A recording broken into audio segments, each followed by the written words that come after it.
Hanoï, le carrefour de l'ancienne rue Paul Bert et du Petit Lac, à l'heure de la sortie d'usine. Pas une seule voiture, mais beaucoup de vélos sur lesquels se déplace lentement, machinalement la foule des travailleurs, dans une régularité impressionnante.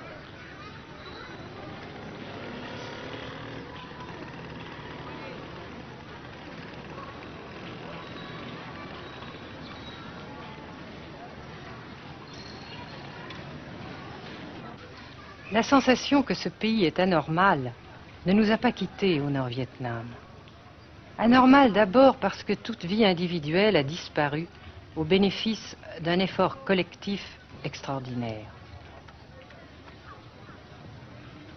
Dirigé d'une main de fer à l'intérieur d'un dispositif de sécurité draconien.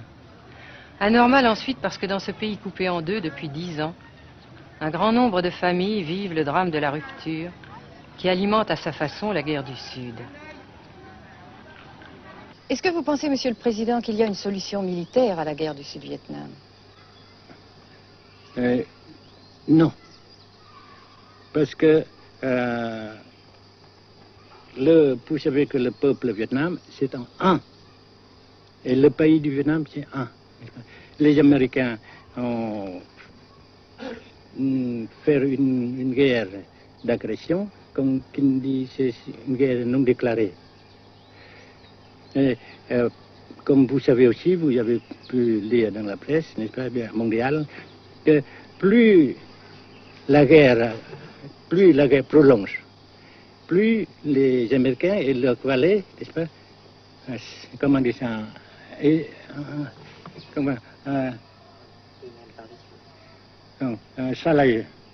s'enliser, hein? Et plus ils supportent des échecs, comme vous savez récemment, n'est-ce pas? Par conséquent, la guerre ne peut pas durer éternellement. Et je suis très heureux que les politiciens haut placés français ont reconnu cela. Vous pensez que le général de Gaulle pourrait en quelque sorte, à un certain moment, arbitrer le conflit?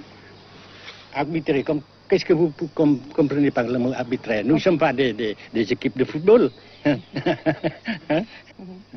Mais au-delà des accords de Genève, si je ne me trompe, une idée du général de Gaulle est la neutralisation de tout le sud-est asiatique.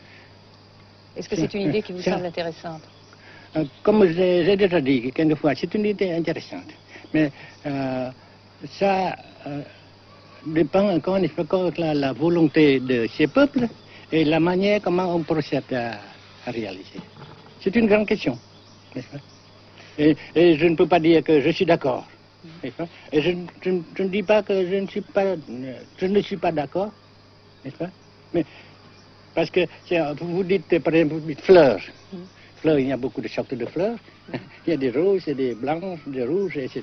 Et il y a qui sont bons et d'autres qui ne sont pas bons. Mais on dit fleurs. Monsieur le Président, nous avons constaté avec chagrin qu'au cours de notre voyage au Nord-Vietnam, que l'influence française était devenue à peu près inexistante dans votre pays. Les moins de 25 ans ne comprennent plus du tout le français. Et je me demande si, à votre idée, des rapports peuvent se rétablir tels que la France continue à jouer une sorte de rôle culturel ici. Avec la France, surtout, et avec tous les autres pays. Nous voulons avoir une coopération amicale, culturelle, économique, etc. Mais je suis sûr que vous ne voulez pas avoir, n'est-ce pas, que la France ait l'influence qu'elle avait avant. C'est une autre chose. Naturellement, c'est une autre époque. Mais coopération culturelle, économique, qu'est-ce qu'il y a encore, sportive par exemple, etc., n'est-ce pas, nous désirons. Si la guerre se cristallise au sud et se poursuit encore pendant quelques années, pensez-vous que l'avenir économique du Nord-Vietnam soit viable? Je suis sûr que c'est non seulement viable, mais ça progresse. Parce que vous avez vu vous-même, vous avez constaté vous-même qu'ici, nous travaillons beaucoup, notre peuple travaille beaucoup, avec abnégation, n'est-ce pas, et avec dévouement, avec enthousiasme. Et d'un côté, nous travaillons pour, comment dirais-je, pour, principalement, n'est-ce pas, de nos propres forces, de nos propres. Et aussi, nous avons, n'est-ce pas, l'aide fraternelle des pays socialistes, n'est-ce pas. Alors, nous, jusqu'ici et après cela, n'est-ce pas, nous avons déjà réalisé des progrès.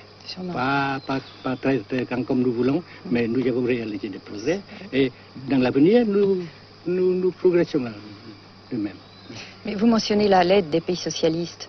Est-ce que cette aide ne s'est pas trouvée légèrement compromise à la suite du conflit idéologique entre la Russie et la Chine?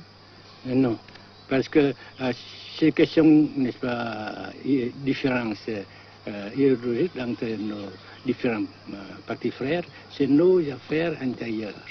Ça passera. Et l'unité, ça se fera. Mais l'aide fraternelle continue et continuera. Et c'est très précieux pour nous. Bien sûr. Mais certains ont l'impression chez nous, Monsieur le Président, que le Nord-Vietnam se trouve actuellement assez isolé, asphyxié même, et que politiquement, il pourra difficilement éviter de devenir une sorte de satellite de la Chine. Qu'est-ce qu'on peut répondre à cela? Jamais.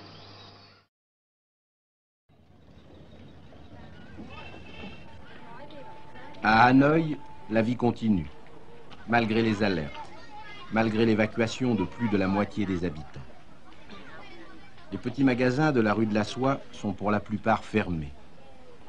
Seule la trêve du Tête et ses fêtes de famille devaient redonner pour quelques jours un peu d'animation à la ville, avec la traditionnelle branche de pêcher en fleurs, symbole du nouvel an lunaire et du printemps tonkinois.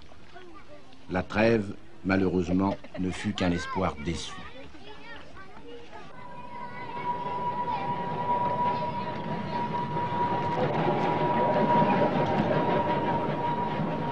Dans les rues, de grands panneaux de propagande donnent les informations de guerre, les statistiques officielles et quotidiennes des pertes américaines.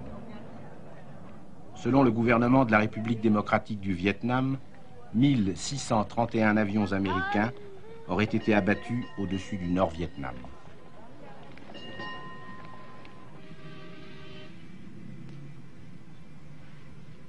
Le grand pont d'Oumer, construction métallique de 2 km de long à la sortie nord-est de Hanoï, assure toujours la traversée du fleuve Rouge. Sa sauvegarde est capitale.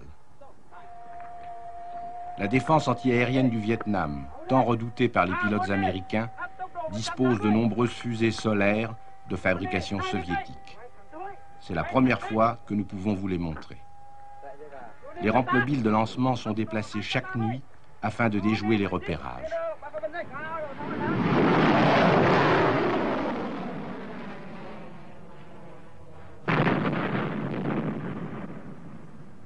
Selon les milieux officiels de Hanoï, 54 avions de l'US Air Force auraient été abattus en 1966 par la seule défense antiaérienne de la capitale.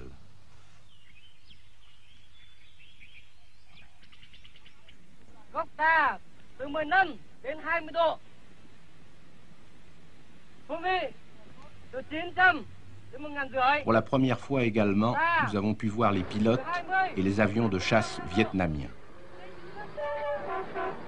Pour la plupart, leur formation a été assurée en URSS.